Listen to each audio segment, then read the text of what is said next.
Hey guys, you know how people sell unsearched penny rolls when they're actually not unsearched? Well, these are 100% legitimate unsearched. You could find a key date in them. People have actually found 1909S VDBs and other key dates from these rolls from Coins TV. So I actually picked up a bunch of rolls myself. We're going to do a video where we go through and see what we find. Now, if you guys want a roll, you guys can get one very cheap and affordable on Coins TV. The link is below this video. And when you guys go through them, please let me know what you guys find. Come back and comment on this video and let me know what you guys find, because people have been finding really good stuff in these. I picked up like 200 rolls just for myself. So if you want one, hit the link below. Coins TV wheat penny rolls. Today we're looking at what can give your quarters a lot of value. We're going to be looking at the 1977 Washington quarter. So first up here is a mint error on a 1977 quarter that is known as an improperly annealed planchet. Now the coin is graded and authenticated by NGC at a mint state 63. So this coin ended up selling for around $70 at auction. So not too bad for 25 cents. Some people can mistake this for a damaged coin.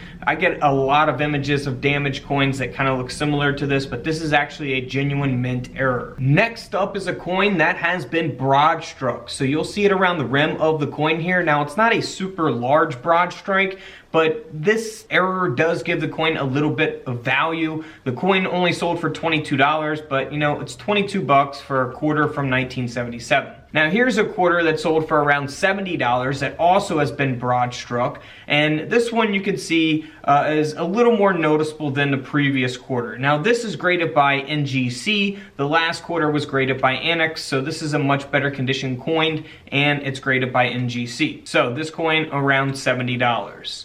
This next coin has not only been broad struck, but it has a curved clip. So it was struck onto a curved clipped planchet, and that's why the coin sold for a little over $50 at auction, again graded by NGC. Now we will get into more expensive coins here that sold for thousands of dollars, but this next coin here has been multi-struck and broad struck. So again, I think this error kind of speaks for itself. You can see it very visibly. You know, you wouldn't have to inspect this underneath a microscope to see a mint error like this. This quarter sold for around $100 at auction. Moving right along to a quarter that has a misaligned obverse die. This coin ended up selling for $51 at auction, only graded at an AU 55 by Annex. Moving right along to another quarter that sold for $126. Now you'll see the reverse looks very normal, but as we flip the coin over to the obverse of the coin, you'll see that it is missing that outer clad layer. So as a result, you see the inner copper layer as opposed to the outer clad layer. So $126 there.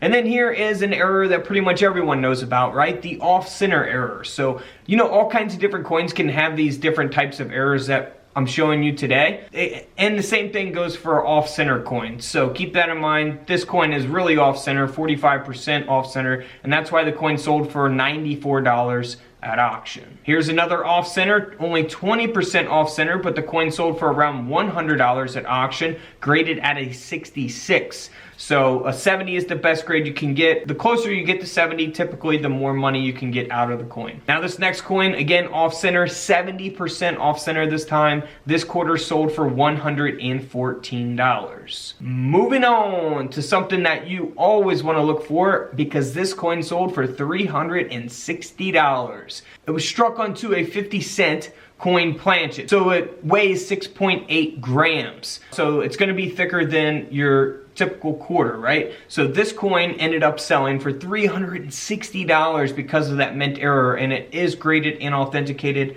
by NGC.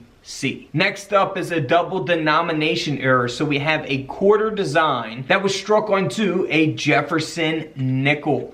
So that is pretty cool. I mean, super valuable coin here. The coin is graded by PCGS this time at a mint state 64. And this quarter ended up selling for $2,100. That's right, over a $2,000 quarter. Now here is the same type of error. So we have a Washington quarter that was struck onto a 5-cent planchet. So it depends on if the coin has already been struck, like has the nickel already been struck and then the quarter design struck onto it.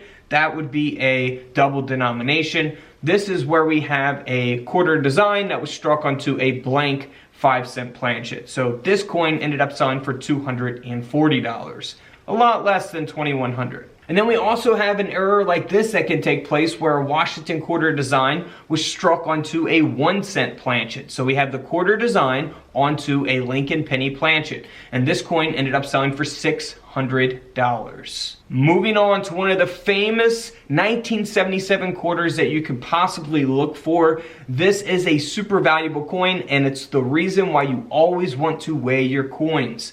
So this is a 1977 quarter that sold for nearly $5,000 at auction because it was struck onto a silver-clad planchet. Now in 1975-76 on the bicentennial quarters, if you see those quarters with the S mint mark from that year, they are 40% silver. So they are silver-clad. Now they're not 90%, they're 40%. So this coin weighs 5.7 grams because it was struck on that silver-clad planchet. 1977 quarters are not supposed to be silver. This one was struck onto one of the silver-clad planchets that they used in the prior year for the bicentennial quarters. Now, not all bicentennial quarters are silver. We have a whole video on that. Just search 1976 quarter Couch Collectibles and you'll find that video. Now, this quarter, $5,000. Now, here is another example of that. 1977 D mint mark where it was struck onto a 40% silver planchet. Now this coin sold for $12,000 at auction, and that's because it has a mint state 61 grade by PCGS. Now the $5,000 quarter was cleaned, so it will not get a grade when a coin has been cleaned. So do not clean your coins because that will take a tremendous amount of value away from them. So $12,000 for that quarter because it was struck onto a silver planchet when it was not supposed to be. So here is a tilted partial collar. Again, kind of a lower end coin here. The quarter sold for $45 at auction. You know, is it worth having graded? You're not gonna be making a fortune on something like this, but you know, if you wanna have it graded, have it graded. It's a $45 coin. This next coin sold for $276. And the reason it sold for that is because if we zoom in here on the coin, you can see a retained wire that was struck into the obverse here of the quarter. So you can see that going through the cheek and the neck there of Washington. So that will give the quarter value. Of course, the condition, the grade matters as well. So $276 for that coin. So always pay attention to your quarters because you never know what you may find. And don't forget to subscribe in the middle. Feel free to check out those videos to the left of me. And until tomorrow, I'll see you guys in the comment section below. This is Couch Collectibles, and this is where I disappear.